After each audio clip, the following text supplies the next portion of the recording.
Evitel, can you think of a rhyme for I rest my case? This video is sponsored by Squarespace. Not what I had in mind, but it's not inaccurate.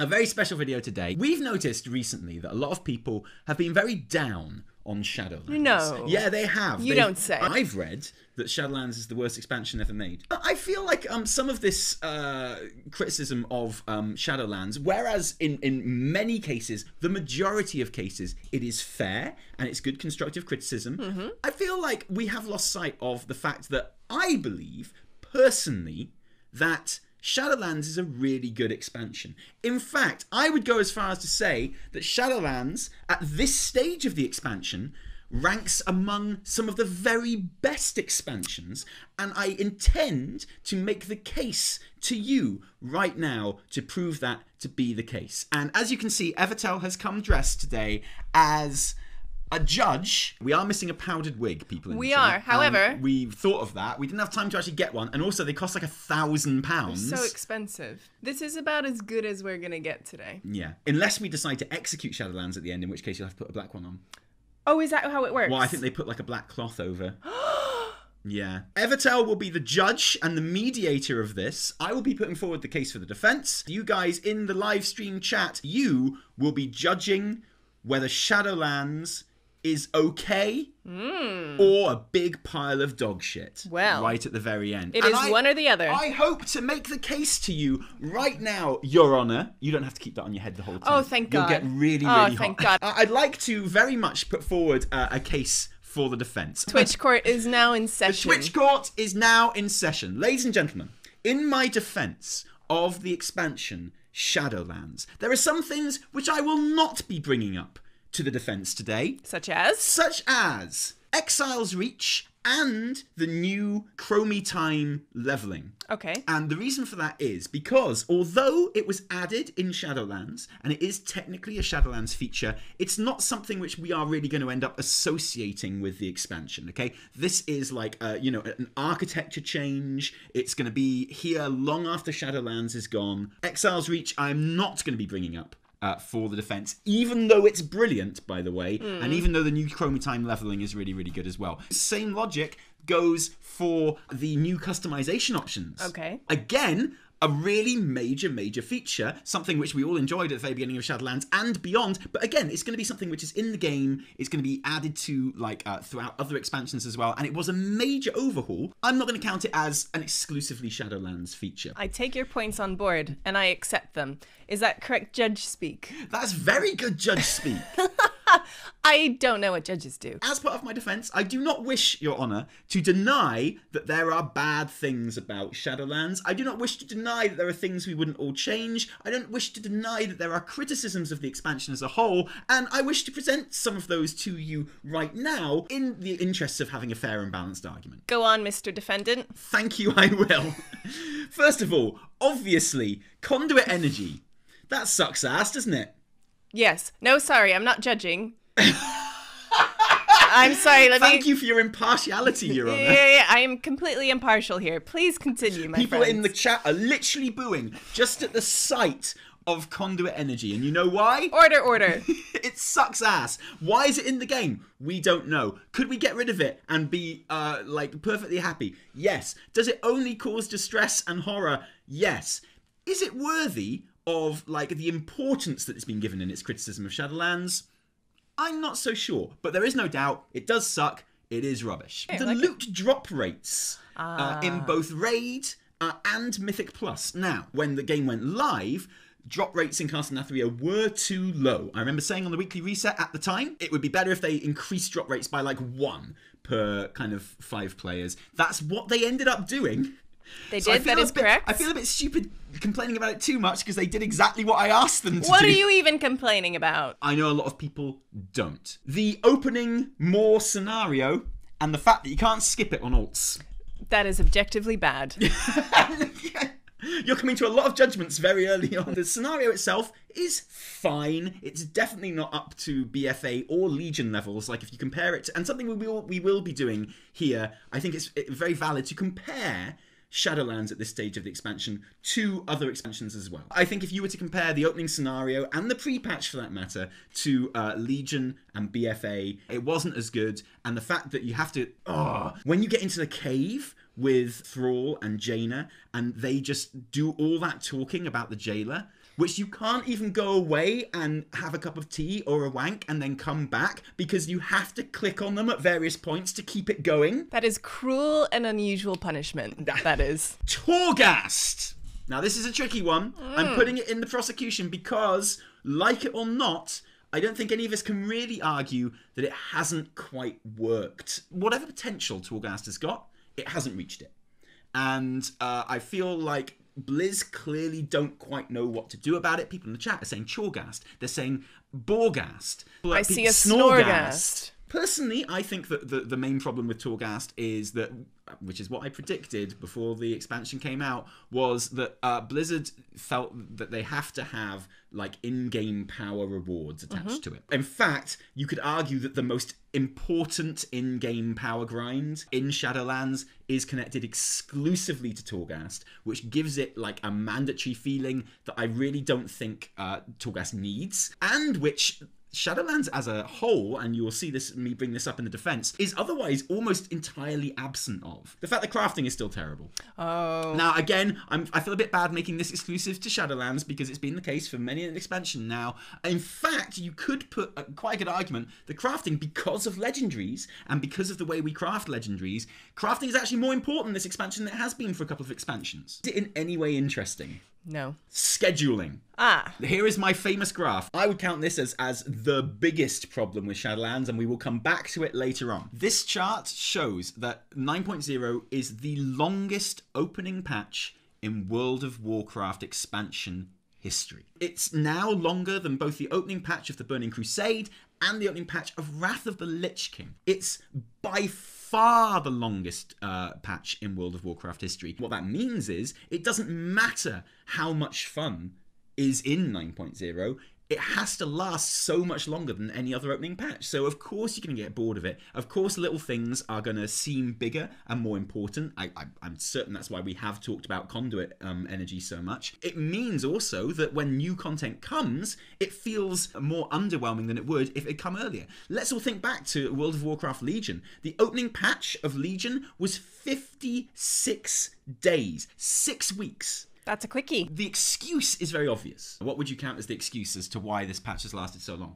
Well, I wouldn't know because I've spent the last year holed up in my den of iniquity. And because of the virus, I haven't been doing anything, really. You've accidentally hit on it there, Your Honor. Wow. Yes, I would argue that the virus and the pandemic has obviously played a part in this. However, I would also posit that, as we will see, 9.0 has many more endgame grinds and gameplay elements than most modern World of Warcraft expansions. And as we can see, the trend has been for opening patches to get longer. So I would argue that even though pandemic is the obvious excuse, and I'm certain it has played a big part in that, it's likely that Blizz had planned for 9.0 to be on the long side as far as opening patches go. That in itself is a worrying sign. Is there anything else that someone wants to put in the chat as even more damning evidence for Shadowlands? They killed archaeology.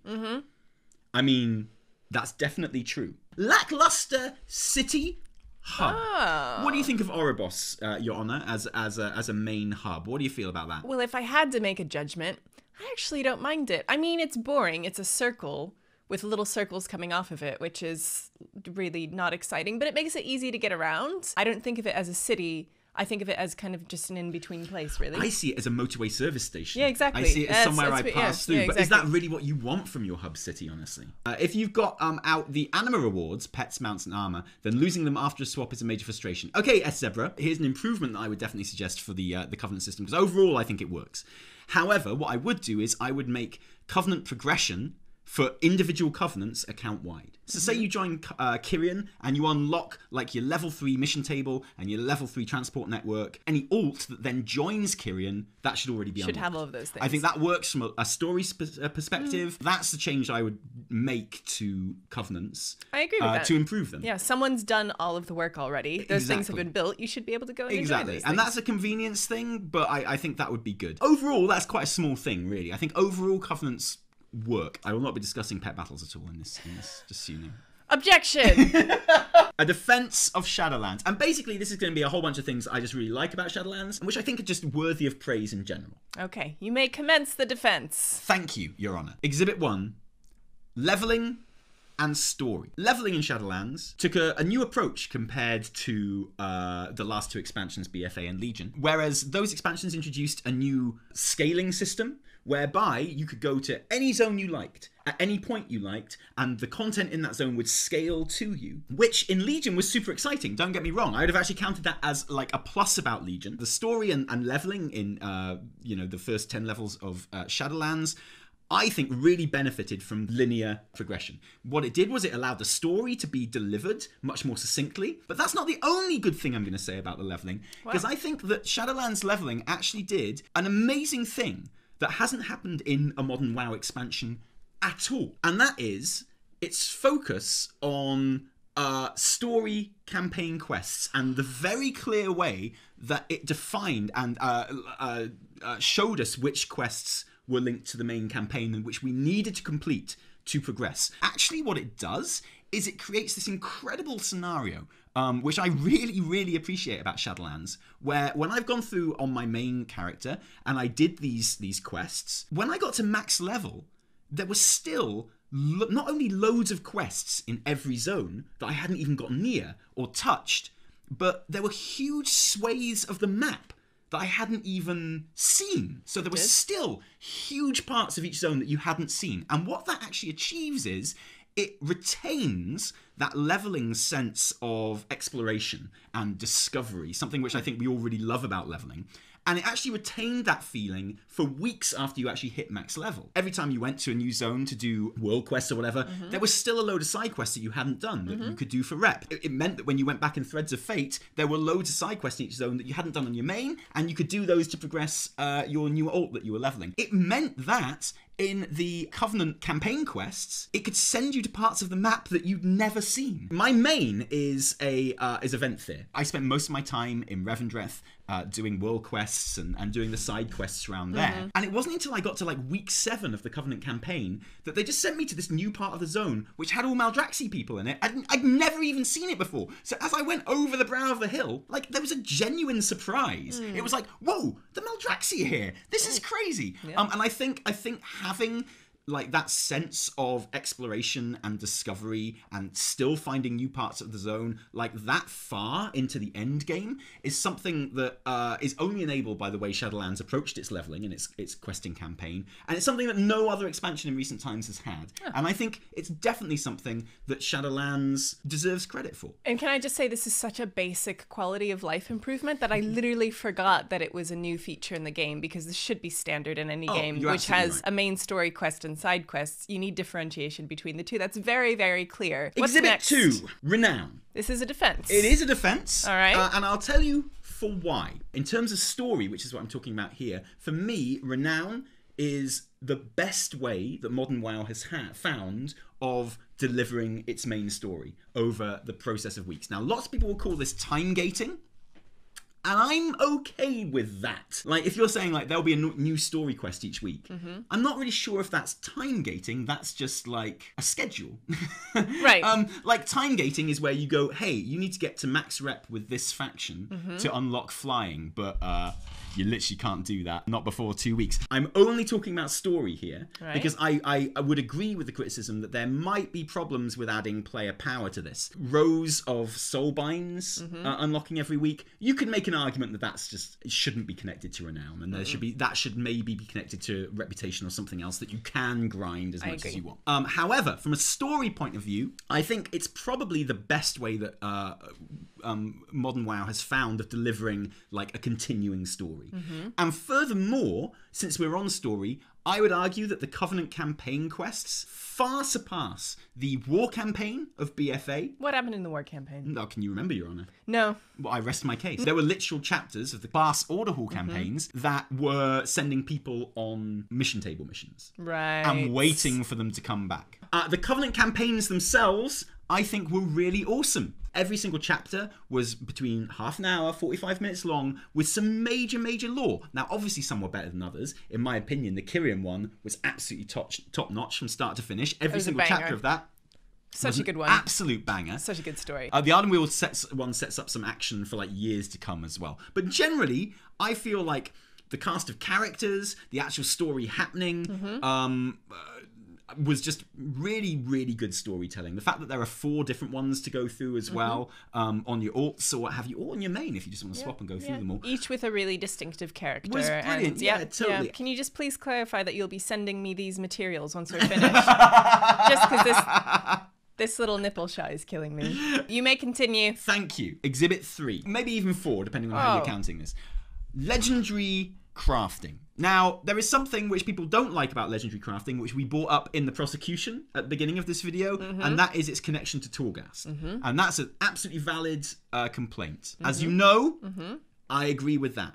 However, legendaries take the place in Shadowlands of artifact power and Azerite power. And if you look at it in those terms, I did like artifact power a lot, and I liked the artifact. But certainly if you compare it to Azerite power, better in many ways. The main reason it's better is because there's a much bigger sense with the legendary crafting of it being deterministic. Something we all asked for as we went into Shadowlands, Your Honor, was that we wanted deterministic power progression.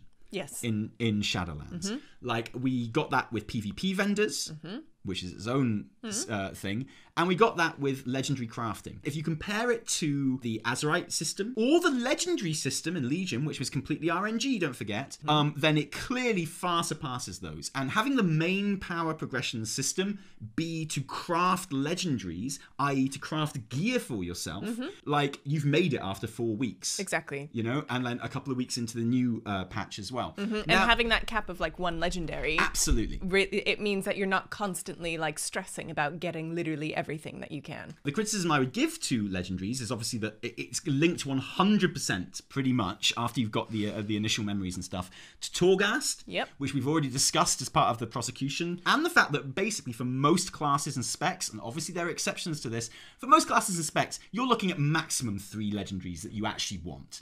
So in terms of like the huge array of legendaries that every spec has access to, 90% of those legendaries are useless. Now, you could argue that's a good thing, because what it does, it means that if you don't like Torghast, you're done with it after a couple of months, because you've got the legendaries that you want to max level, and then you can move on. So unlike AP in Legion or BFA, you don't feel this need to constantly grind it all the time. So if you don't like Torghast, once you've got your 2 or 3 legendaries up to 135, you don't have to go in. It's as simple as that. That has been my gameplay style. My improvement for legendaries would actually be to completely cut back on the amount of legendaries that there are, and just make them the good ones, right? And what I would then do is I would actually have the process to craft them be much more intensive. Okay. So, like, materials would be needed maybe from Torghast, but also from other parts of the game as well. And I know a lot of people disagree with this, but it is the end game kind of main power progression grind.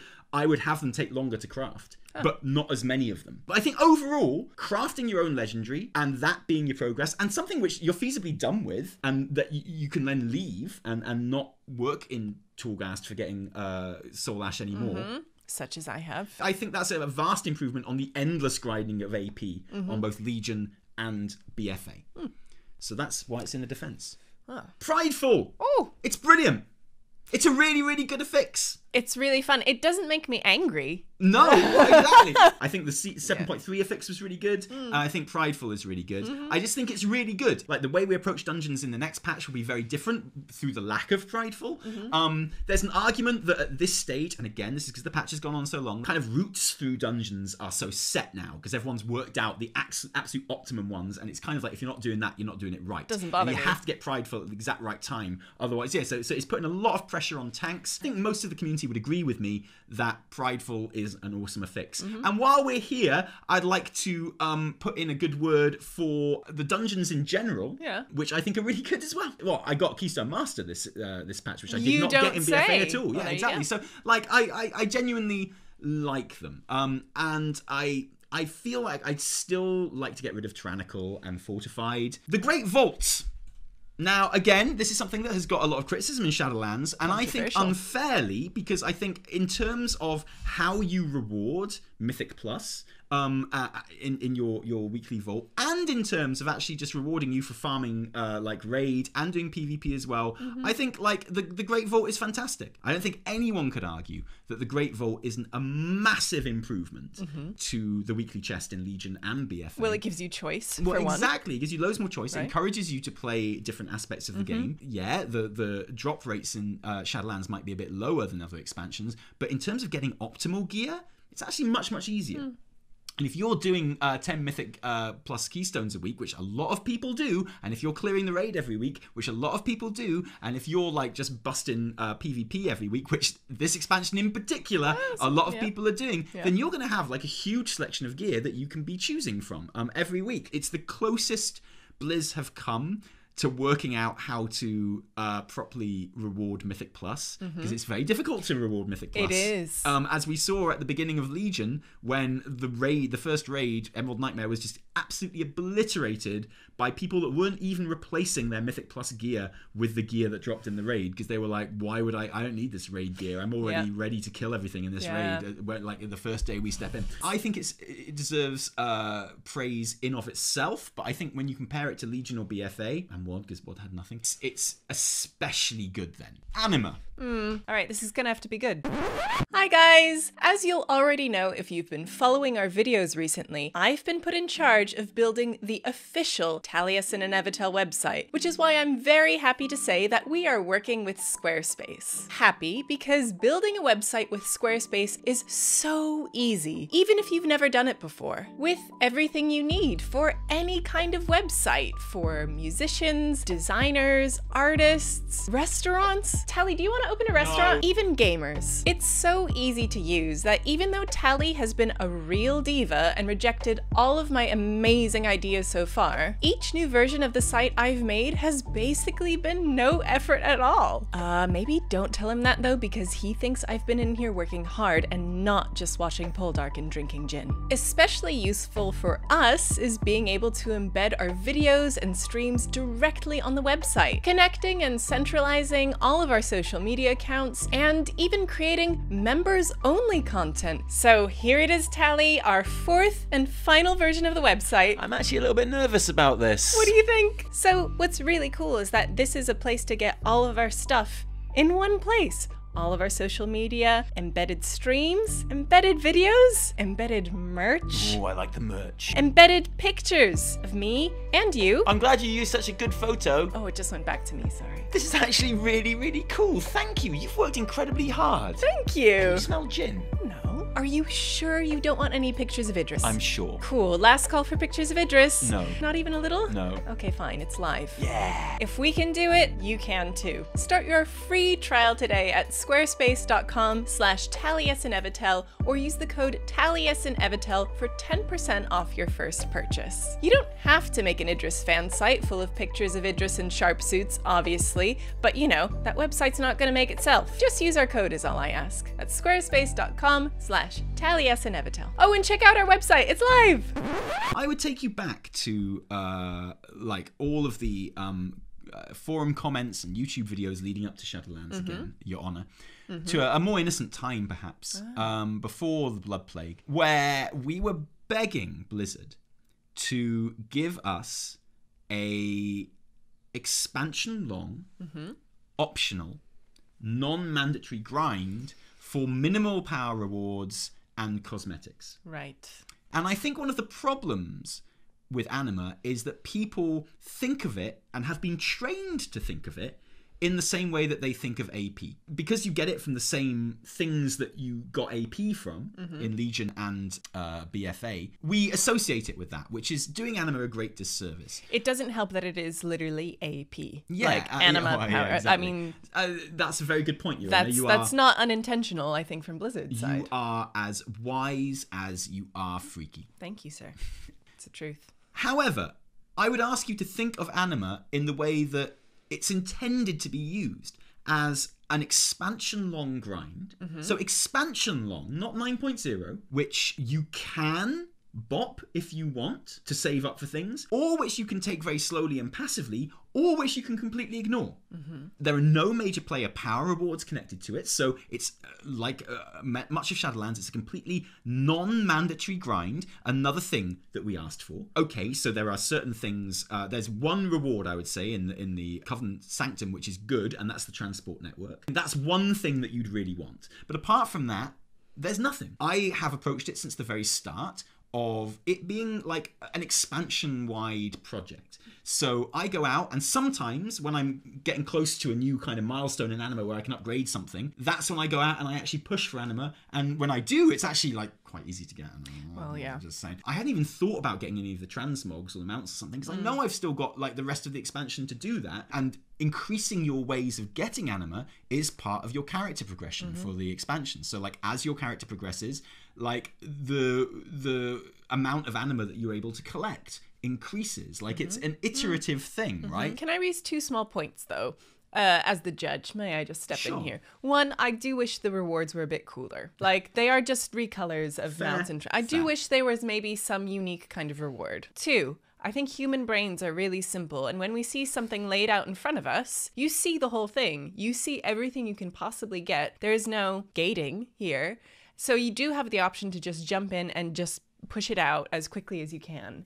And for some people, they see that and they do it. For some people, they see that and they are discouraged because they see how slow the process is. That's why I'm imploring the members of the jury to try and think of anima as it is intended to be seen, and to get away from that natural reaction, and which in fairness we have been trained to do. Well, yeah. And think of it in terms of the thing that we asked for. If you don't think the rewards are worth it for anima, then why are you complaining about having to collect anima? And like, if you do think the rewards are worth it, well, it's an expansion long grind, right? Yeah. Which you can do in a patch if you want. I know lots of people that have, and that's what we asked for, isn't it? Like a grind where your average player can spend all expansion doing it, but someone who really wants to go above and beyond, there's no cap to it. They can unlock everything in a much, much shorter space of time, and all it takes is work. How many times did we ask that in the build-up to Shadowlands? Like, I want to be able to just have something that isn't connected to player power, and all it takes is work. It's not mandatory, it's not time-gated, like the rewards are purely cosmetic and optional and just like nice things to have, and if I want to work for it, I can. And that's exactly what this is. The Maw! I'm not going to try and defend the Maw. Okay? What I will Perhaps this is wise. What I will do is give you my experience. I didn't bother with the Maw at all. My reputation with Venari is still not complete. No. You know, I'm not even... I've got like so much Stygia, which I can't spend on cool stuff from Venari at the moment. So I just ignored it completely.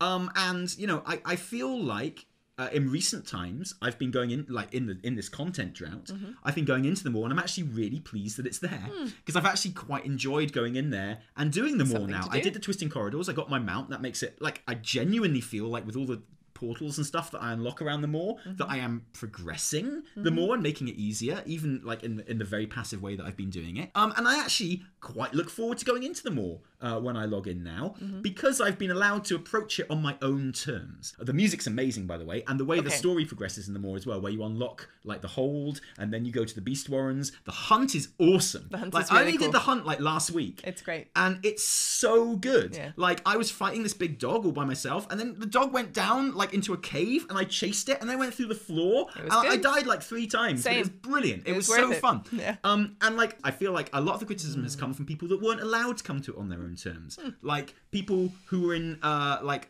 competitive guilds who had to grind it out to get those gem slots. And recipes and what have you. And I think that's fair that they criticize it for those reasons. However, that is not something that affects the vast majority of players. And I feel like if the vast majority of players approach it on their own terms, which is how I think it's designed to be, I think it is designed to be like Anima, kind of, it's just something you do if you feel like doing it. And the rewards are a bit better than Anima, but again, I wouldn't call them mandatory. If you're a competitive guild, they're mandatory, yes. If you want to compare it to other expansions, I still think it's better than running islands 100 times a day for your AP, and I still think it's better than like running more of souls 1,000 times a day. I literally forgot that islands exist. They blank them out of my mind. Yeah, the conduit lottery is utter trash, and as not a competitive player, not something I even have to think about in the slightest. But yes, you're right. All the criticisms of the Maw, I think, are people that are compelled to do that content, and I don't think it's designed to be content that you are compelled to do. So whereas the criticisms of competitive players are valid and just, which is why I'm not defending them all, I think for most players, if they allow themselves to take it on their own terms, only play it when they feel like doing it, I think there's actually a lot of enjoyment to have in them all. Personally, that's the argument that I would put to you. Okay. My last argument for the defense is 9.1, because 9.1, despite a slow start on the PTR, and a lot of criticism that 9.1 got on the PTR when it first arrived, because we were judging an entire patch by the first week of a PTR, has really, really been taking shape. Okay. You know, like Korthia, the new area, is really looking like a 0.2 area now. Like, it's full of secrets. There are like events that pop up all over the place, and cool little quests and side quests, and like it's much better populated. The story there is really good. The story quests in 9.1 are banging. Korthia is a cool area. The Maw feels much more fun in 9.1. And I think that 9.1 is doing a really good job of kind of bringing all of the story of 9.0 to, and putting a bit of a bow on it. I feel like 9.1 does certainly seem to be bringing, and I think we're reaching a very like intense and specific climax of the story in 9.1, which will lead room to be going elsewhere, especially since people gave it a lot of shit when it first hit the PTR. I think we should look forward to it and be excited about that. Ladies and gentlemen of the jury, I wish to make my closing statement. Now, I put it to you that 9.0 Shadowlands, were it following a normal patch schedule, would be celebrated as one of the best opening patches in World of Warcraft history. And even though it doesn't feel like that to a lot of people right now, I will just go over the arguments once again. We have, in Shadowlands, a really streamlined story, which also leaves loads of exploration and side questing at max level. We have a number of non-mandatory grinds, which aren't connected to player power and which can be done in the player's own time and aren't time gated if a player wishes to like completely focus on them. We have good dungeons, an awesome raid, by the way, which I didn't mention, but like full of character, some really good fights at the level we played it at, certainly. We have the prideful effects, which is banging. We have crafting legendaries, which even though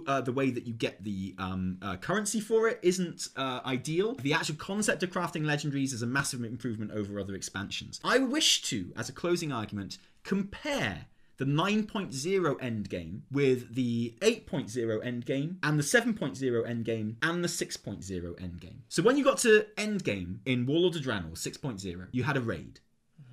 That was the end of the endgame. That's all you had. You could get garrison resources to upgrade your garrison, but that was it, really. As far as kind of gameplay went, you had some raiding. Now, a lot of people liked the fact that the game only existed to log in and raid and then log off and see you next week. Personally, I like a bit more to do in my endgame. I would say clearly Shadowlands is better than that. I want to compare it to the BFA endgame in 8.0, where at this stage of the expansion, obviously we'd moved on to 8.1, but at this stage of the endgame in the first patch, what were you doing? You were getting your reputation up with the various factions so you could buy some recipes, and you were running islands 100 times a day if you wanted to build up your AP. Again, that was kind of it. Legion, the most celebrated expansion in recent times. An expansion that most people in this chat would call one of the best expansions in World of Warcraft history. How does the opening patch of Legion compare with the opening patch of Shadowlands? What were we doing at this stage of the expansion? We were working towards our AP.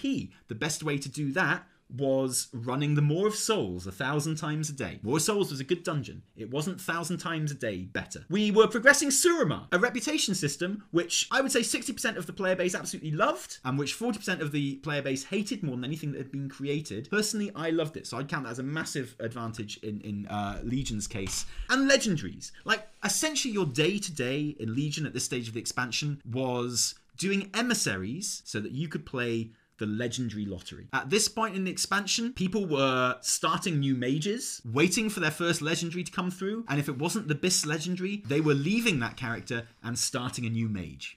Like, that's the game people were playing in Legion. Also, artifact power was nowhere near as like alt-friendly or like even spec-friendly as even conduit energy, terrible though it is, and you would take it out of the game 100%, I'm not arguing with you, but even that is more alt-friendly and more alt-spec friendly than artifact power, and I think we forget that. So I would say that Shadowlands even compares incredibly favourably to Legion in terms of content and how much there is to do, how much different non-mandatory stuff there is to do.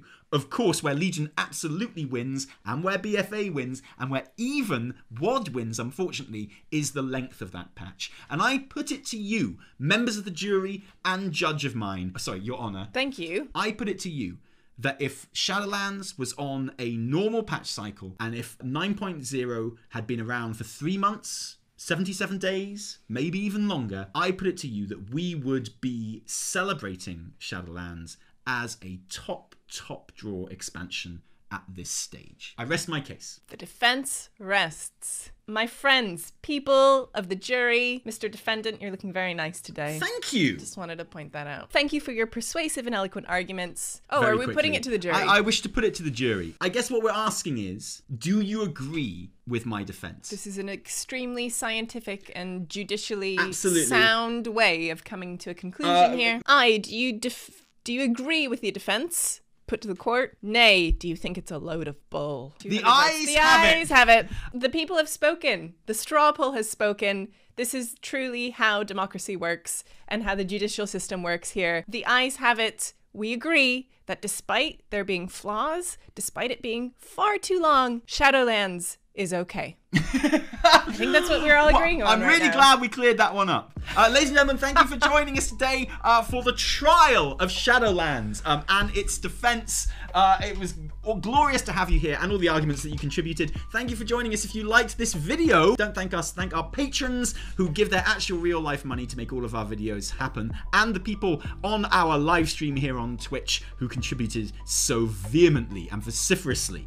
If you didn't like it, downvote the shit out of it. Remember, my name is... Who's a famous judge in America? Judge Judy! No, my name is Taliesin from me. And me, Judge Evitel. Oh, please can I call you that?